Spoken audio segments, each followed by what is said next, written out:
नमस्कार, आप देख रहे हैं इंडिया टीवी। आपके साथ मैं हूं पंकज भार्गव। 2024 तक हिंदू राष्ट्र की बातें तेजी से चलेंगी और इसकी वजह दोनों ही तरफ के लोग हैं। सनातन धर्म को जो मानने वाले हैं वो करेंगे और बागेश्वर बाबा जैसे कथावाचक भी करेंगे। दूसरी तरफ के लोग बहकाने और भड़काने की बात करेंगे। आज महाराष्ट्र में, मध्य प्रदेश में, उत्तराखंड में क्या क्या चर्चा हुई। मौलाओं ने मोबाइल का रास्ता चुना, सनातनियों ने सड़क और धर्म संसद का रास्ता चुना। मोबाइल पर क्या हो रहा है, सड़क पर क्या हो रहा है और धर्म के नाम पर क्या क्या कहा सुना जा रहा है, ये सब आपको समझाते हैं ताकि जब बात धर्म की होती है तो लोगों को कान खोलकर और आंख खोलकर बात को समझना चाहिए।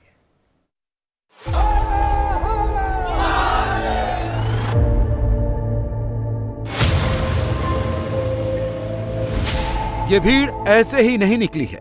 इस भीड़ के भीतर बहुत गुस्सा है, बहुत आक्रोश है, क्योंकि इस भीड़ को एक बात का डर है, एक बात का अंदेशा है।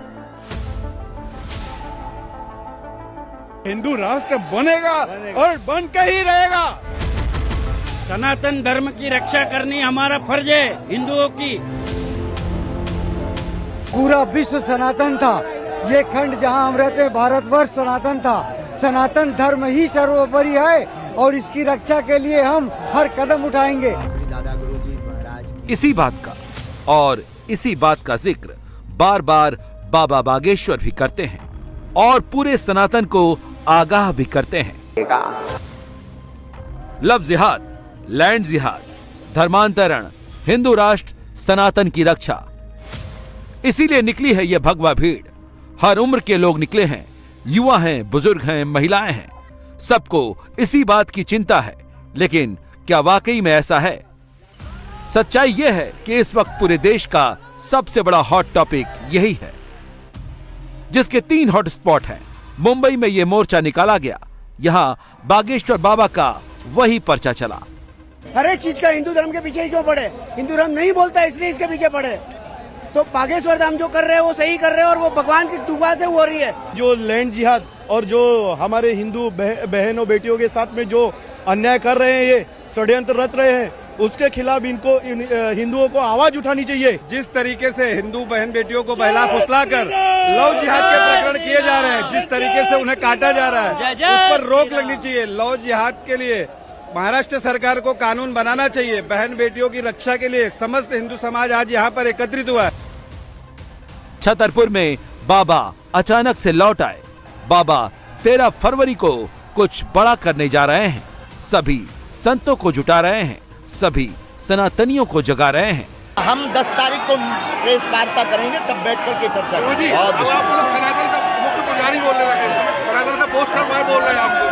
इन लोगों की अपनी अपनी भावनाएं हैं।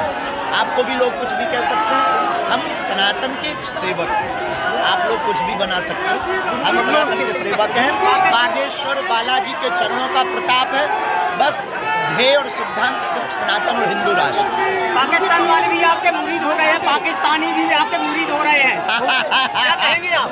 सबको धन्यवाद। ये बागेश्वर बालाजी, ये जो सन्यासी बाबा, इनका प्रताप है। देखो तुम, क्या कृपा है उनकी। पाकिस्तान में संतों के पास उत्तराखंड में कैसा रहा? उत्तराखंड, हरिद्वार और सिद्धार्थ आश्रम और भी बहुत जगह। 2 तारीख को दरबार में। तीसरा मोर्चा मुस्लिम मोहल्ले में चल रहा है। यहाँ शहर शहर मौलाना भी बाबा का ही पर्चा निकाल रहे हैं। उसका जहन दिमाग कैसा है, उसका मुस्तकबिल कैसा है, ये सिर्फ अल्लाह जानता। वयअलमु मा फिल अरहाम, माँ के पेट में कैसा है बच्चा, क्या है, ये भी कौन जानता? अल्लाह जानता। कोई शास्त्री नहीं बता सकता, कोई ज्योतिषी नहीं बता सकता। अगर दावा करता है तो झूठा है।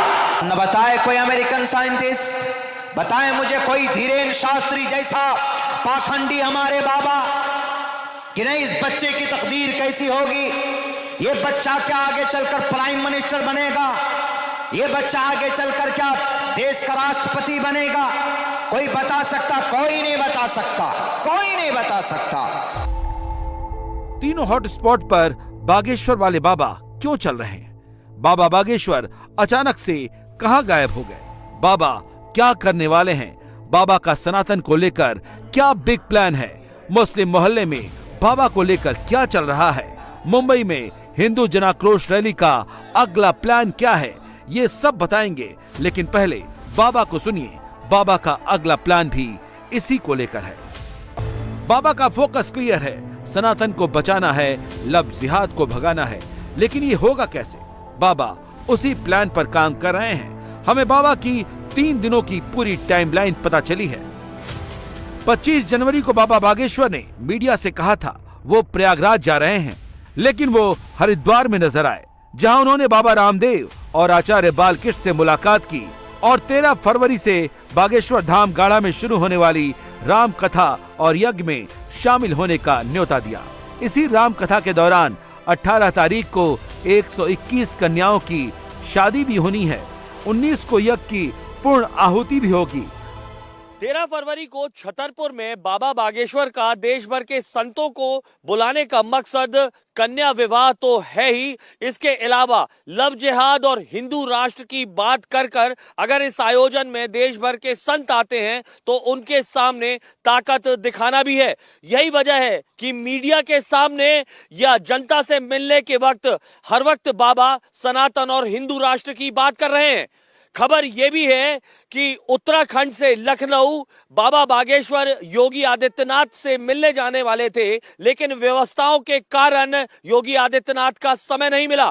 आश्रम के सूत्र बताते हैं कि अगले कुछ दिनों में बाबा बागेश्वर योगी आदित्यनाथ से मिलने लखनऊ जा सकते हैं। एक विधर्मी दूसरे धर्म के व्यक्ति आफताब जिसका नाम था, उससे उसने प्रेम किया और पता है क्या दुर्दशा हुई? 35 टुकड़े किए गए। बाबा बागेश्वर ने जब से लव जिहाद, सनातन रक्षा और हिंदू राष्ट्र की चर्चा शुरू की है, मुस्लिम मोहल्लों में भी खलबली मच गई है। बड़े बड़े मौलाना बाबा के नाम का पर्चा फाड़ रहे हैं। मेरी बहनों, मंत्र के अंदर जिसके अंदर कहा गया यत्र नार्यस्तु पूजन्ते रमन्ते तत्र देवता तत्र तास्तु न पूजन्ते न रमन्ते न तत्र देवता। आप तो शास्त्री जी हैं, ये मंत्र पढ़कर बताओ ना समाज की बेटियों को, ताकि श्रद्धा जैसा कोई मामला सामने ना आए। अगर यकीनन आप अपने शास्त्र के ज्ञानी हैं तो आप लोगों को पढ़कर बताइए।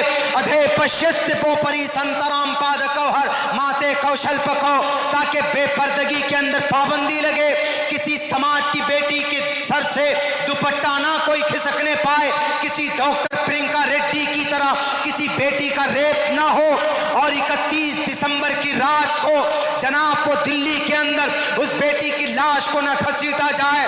ये मंत्र पढ़कर लोगों के बीच में बताओ कि लोगों, इस समाज की बेटियों, तुम्हारे घर में रहना सेफ है, तुम्हारे लिए सड़कों पर फिरना सेफ नहीं है। ये बात करो, ये श्लोक पढ़कर बताओ, तब आपको समझा जाएगा कि आप देश के, इस मुल्क के, आप इस हमारे एशिया महाद्वीप के शास्त्री जी हैं। आपके ऊपर ठाकुर जी की कृपा है, आपके ऊपर कृष्ण जी की कृपा है। आप ये पढ़कर नहीं बताएंगे।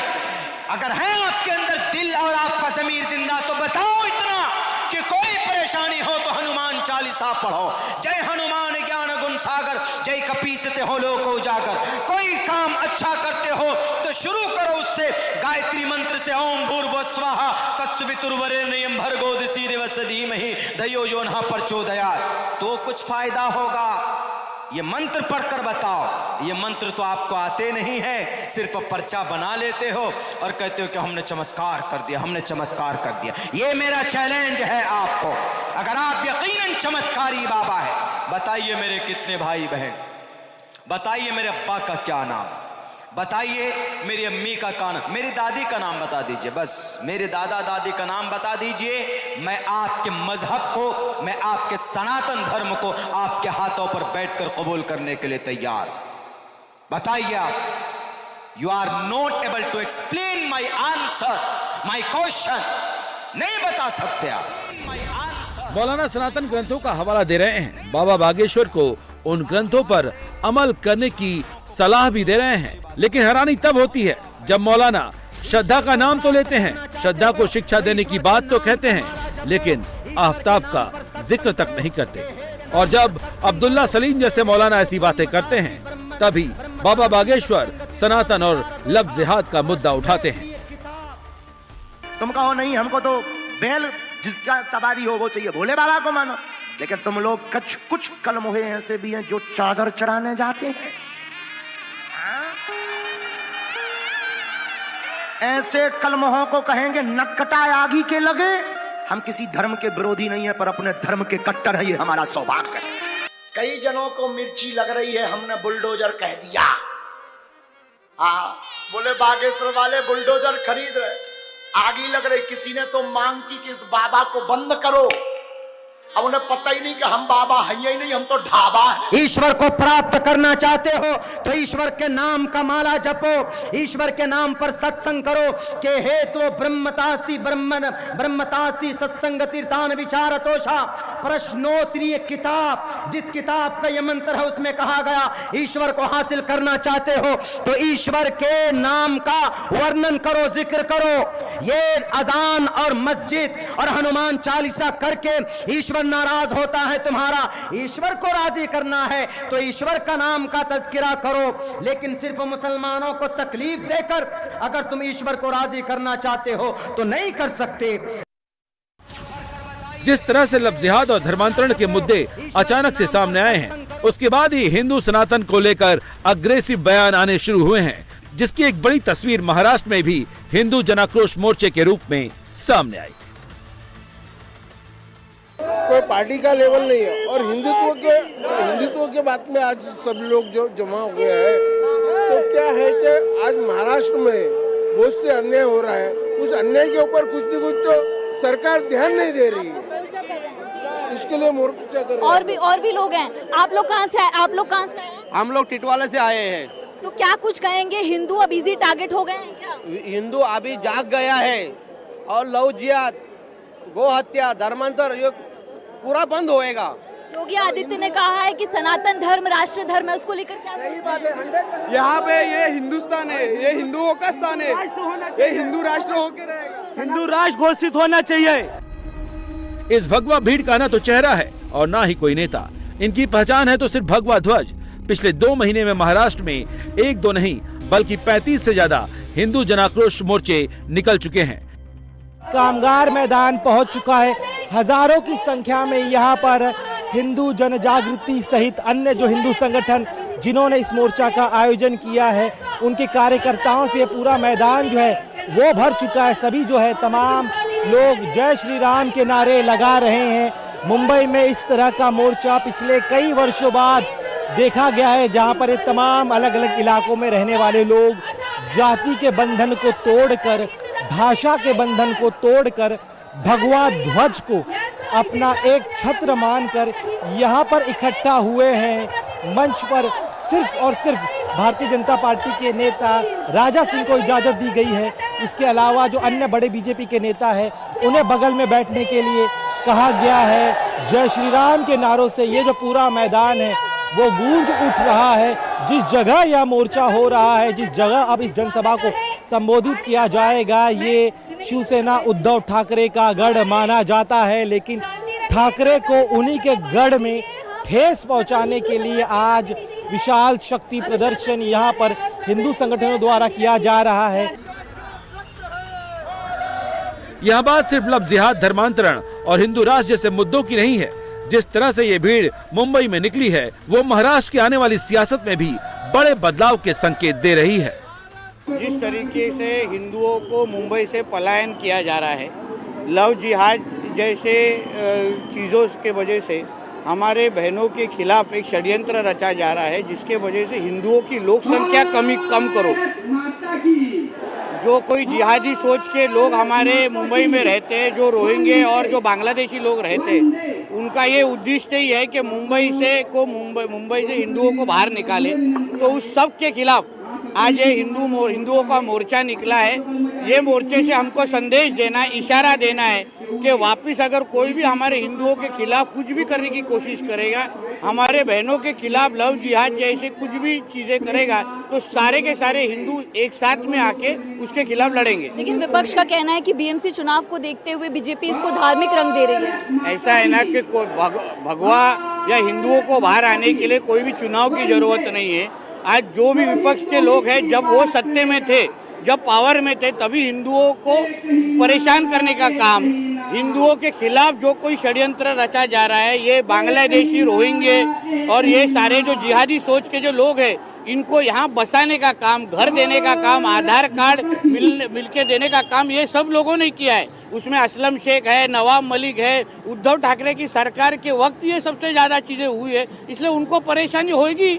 जब हिंदू साथ में आएंगे तभी उनको बाहर निकलने का उनकी नौबत ही नहीं आएगी।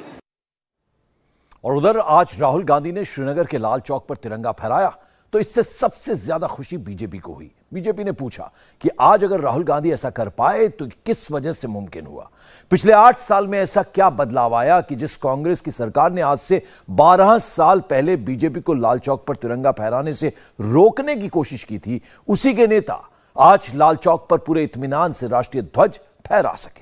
लाल चौक राहुल गांधी के सियासी करियर का टर्निंग पॉइंट बने न बने, लाल चौक का अपना मेकओवर जरूर हो रहा है। अब नए कश्मीर का नया लाल चौक तैयार हो रहा है, जिसमें विरासत और नई पहचान का मेल होगा। लाल चौक में पोस्टर्स लगाए, दीवारों पे लिखा है, जिसने अपनी मां का दूध पिया हो वो श्रीनगर के लाल चौक में आए, आकर के भारत का तिरंगा झंडा फहराएं, और अगर वो जिंदा वापस जाएगा तो आतंकवादी उसे इनाम देंगे। आतंकवादी काम खोल करके समझे। 26 जनवरी को परसों, अब चंद घंटे बाकी हैं, लाल चौक में फैसला हो जाएगा किसने अपनी मां का दूध पिया। आज से 31 साल पहले नरेंद्र मोदी ने आतंकवादियों के इरादों को शिकस्त दी थी। आज इतिहास ने खुद को दोहराया है या सियासत की नई तारीख लिखी है, ये फैसला तो आने वाला कल करेगा। राहुल गांधी ने श्रीनगर के ऐतिहासिक लाल चौक पर तिरंगा फहराया और इसी के साथ 7 सितंबर को कन्याकुमारी से शुरू हुई राहुल की भारत जोड़ो यात्रा अपने अंजाम तक पहुंच गई। राहुल गांधी की यात्रा भले मंजिल पर पहुंच चुकी हो, श्रीनगर का लाल चौक एक नए सफर का आगाज कर रहा है। लाल चौक के चारों तरफ का मंजर इसकी गवाही दे रहा है। लाल चौक जो श्रीनगर और कश्मीर की पहचान है, लाल चौक जो 20वीं सदी से ही कश्मीर के हर सियासी मूवमेंट का स्प्रिंग बोर्ड रहा है। अफगान शासकों के दौर से ही कश्मीर में सीट ऑफ पावर रहा लाल चौक अब अपने माजी से निकलकर एक नए और चमकदार मुस्तकबिल की ओर बढ़ रहा है। इसकी झलक हमें कुछ तस्वीरों में दिखाई देती है। ये तस्वीरें बताती हैं कि आने वाले समय में श्रीनगर शहर और ऐतिहासिक लाल चौक कैसा दिखेगा। स्मार्ट सिटी प्रोजेक्ट के तहत इस वक्त श्रीनगर के मेकओवर का काम चल रहा है। प्रोजेक्ट के तहत पूरे श्रीनगर की तस्वीर बदली जा रही है। काम पूरा होने पर लाल चौक अपनी हिंसक तारीख को पीछे छोड़कर उस सुनहरे दौर की मंजिल पर पहुंच जाएगा, जिसकी शुरुआत 5 अगस्त 2019 को आर्टिकल 370 हटाने से हुई थी। इस वक्त भले ही आपको पूरा श्रीनगर शहर खुदा हुआ दिखाई दे रहा है, लेकिन असल में ये बुनियाद है जिसमें आने वाले समय में आपको नए श्रीनगर की बुलंद बाला तस्वीर दिखाई देगी। हम इस वक्त ऐतिहासिक लाल चौक में मौजूद है।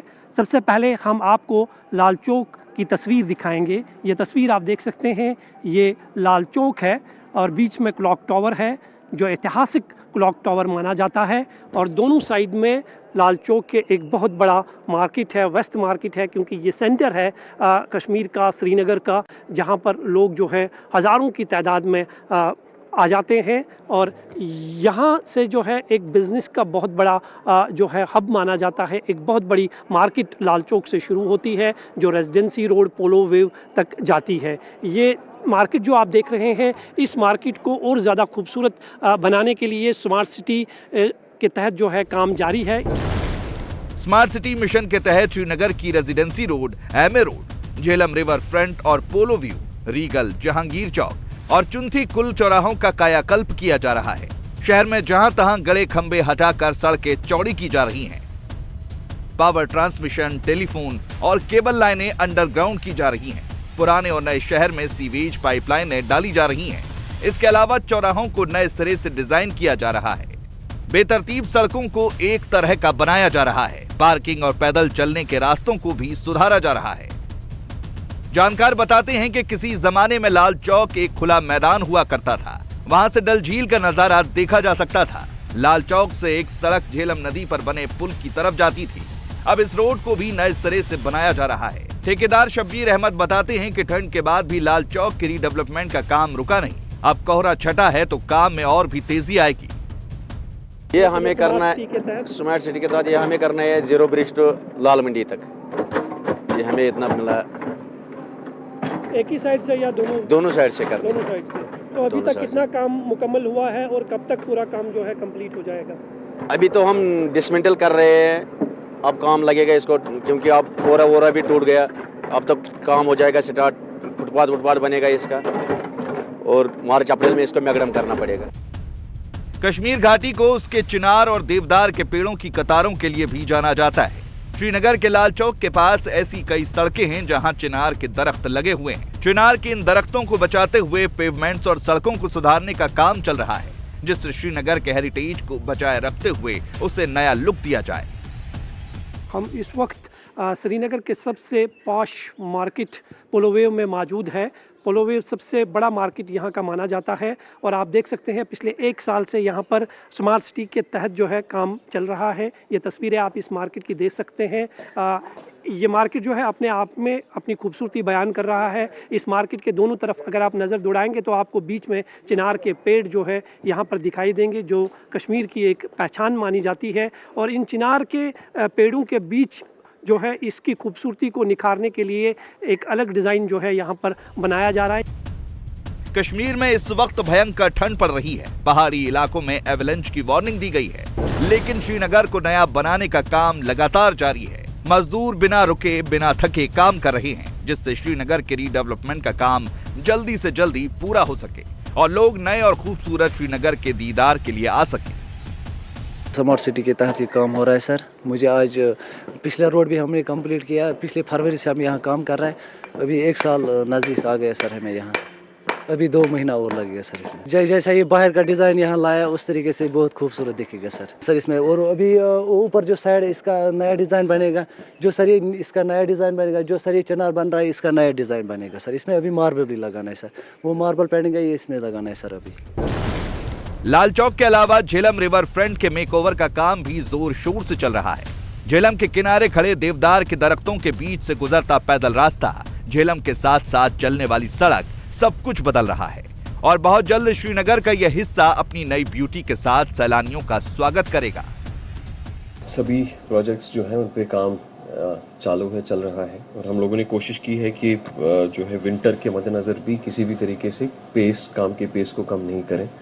जितने भी हमारे प्रोजेक्ट्स हैं, चाहे वो हमारा रिवर फ्रंट का प्रोजेक्ट है, इस समय भी अगर आप देखते होंगे जो पूरा राजबाग एरिया है हमारे जीरो ब्रिज से लेकर अमीरा कदल तक, उसमें भी फुल फ्लेजेड काम चालू है इस समय। जो दरिया के साइड हमारा स्लोप स्टेबलाइजेशन है, स्टोन पिचिंग है, वो काम इसमें ज़रूर शुरू पे चल रहा है। बाकी जो लैंडस्केपिंग है या ऊपर पाथवे वॉकवे डेवलपमेंट है वो काम भी चल रहा है। इसके साथ साथ हमारे अमीरा कदल से नीचे जो है छत्ताबल तक काफ़ी सारे हमारे ओल्ड घाट्स हैं जिनका रेस्टोरेशन का काम लिया था हमने।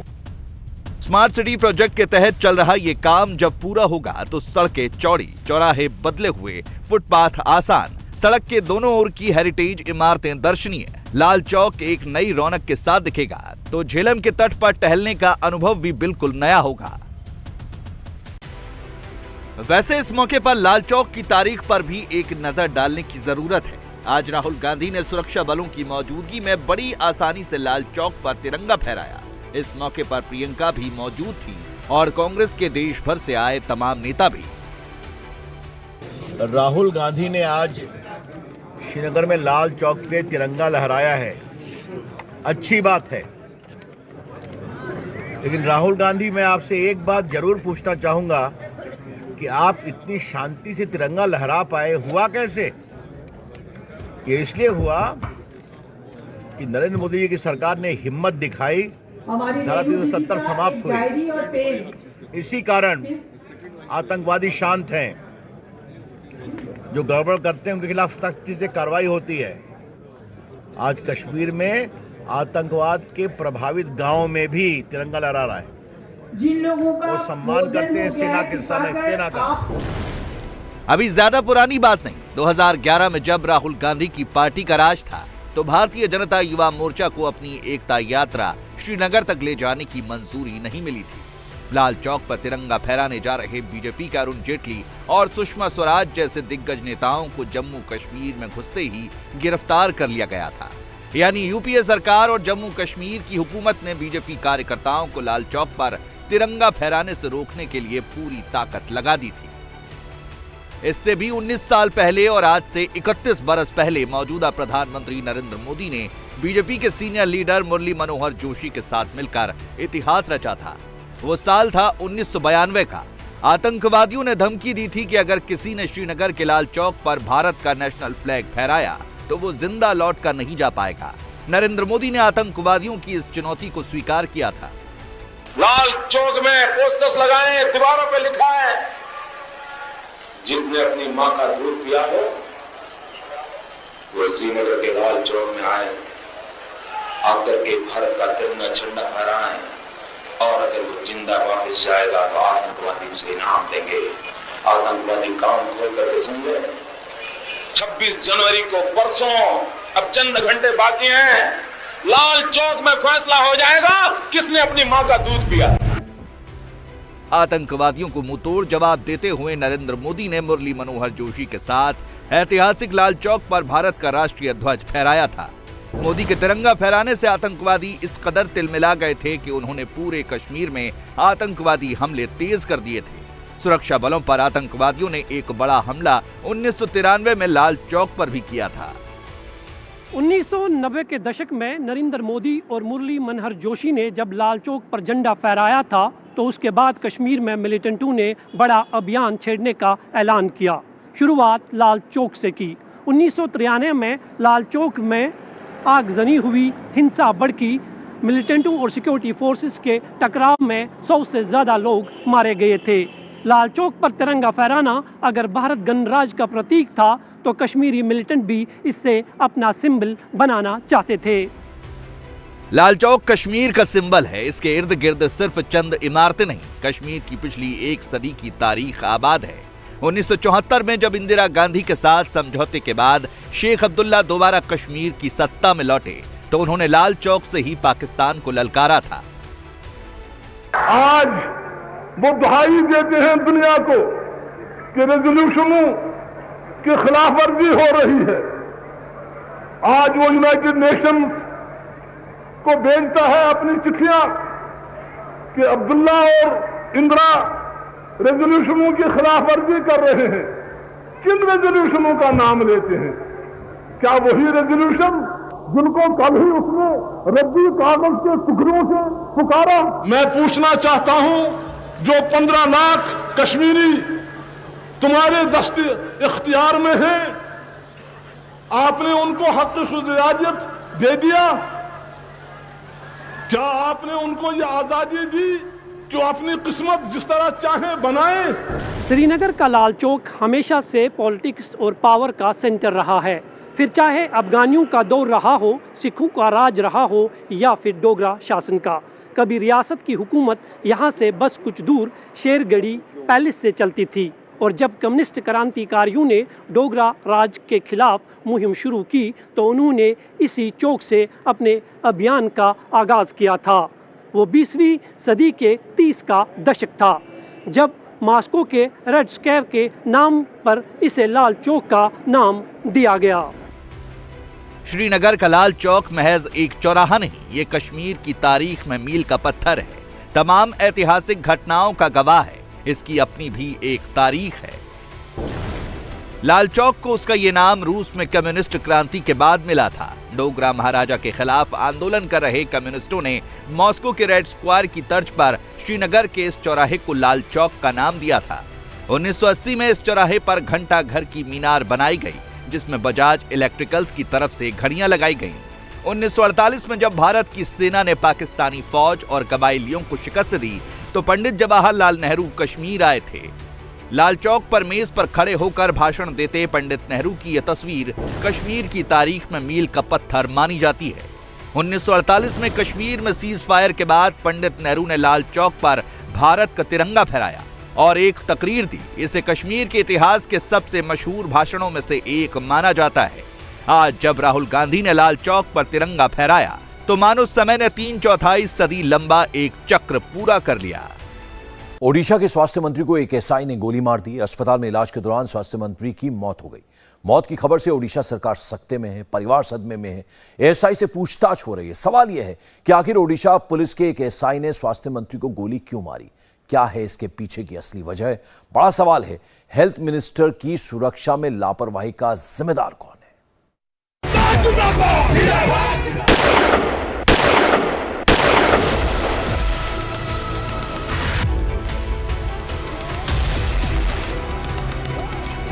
ओडिशा के स्वास्थ्य मंत्री नबदास का काफिला वज्रराज नगर पहुंचा ही था।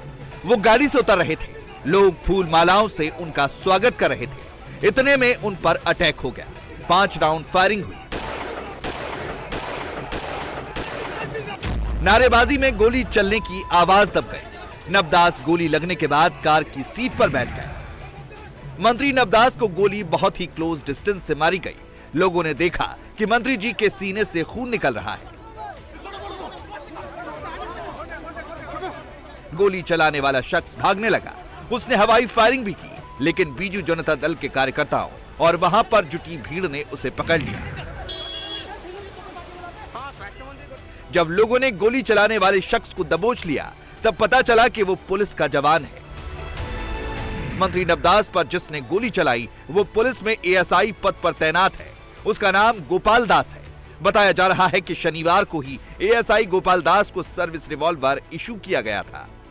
एएसआई गोपाल दास ने मंत्री नबदास पर सर्विस रिवॉल्वर से ही उनके सीने में गोलियां दागी। आज वहां पर ब्रजराज नगर गांधी चौक में चेयरपर्सन और वाइस चेयरपर्सन का एक तो पब्लिक ग्रीवेंस ऑफिस वहां ओपनिंग होने का था। वो ऑफिस ओपनिंग में मान्यवर मंत्री वहां का चीफ गेस्ट बने और मान्यवर विधायक ब्रजराज नगर गेस्ट ऑफ ऑनर थे। दादा जब आए थे तो भीड़ रिसीव करने के उनको ले गया था। वहाँ कुछ सिक्योरिटी पर्सनल भी थे और वहाँ हम लोग जैसा रिसीव करने गए, जैसे गाड़ी से उतर रहे थे तो एक आवाज़ आया फट से। तो दादा ऐसे छाती में हाथ लगा के बोले, अरे क्या हुआ, कौन मारा बोल के सब बोल ही रहे थे। उतना में वो दौड़ के भागा और पूरा सिक्योरिटी ड्यूटी में था। वो पुलिस ऑफिसर समदास गांधी चौक का आउटपोस्ट में है। वो मारा और भागा और भाग के 2-3 तो ब्लैंक फायर किया।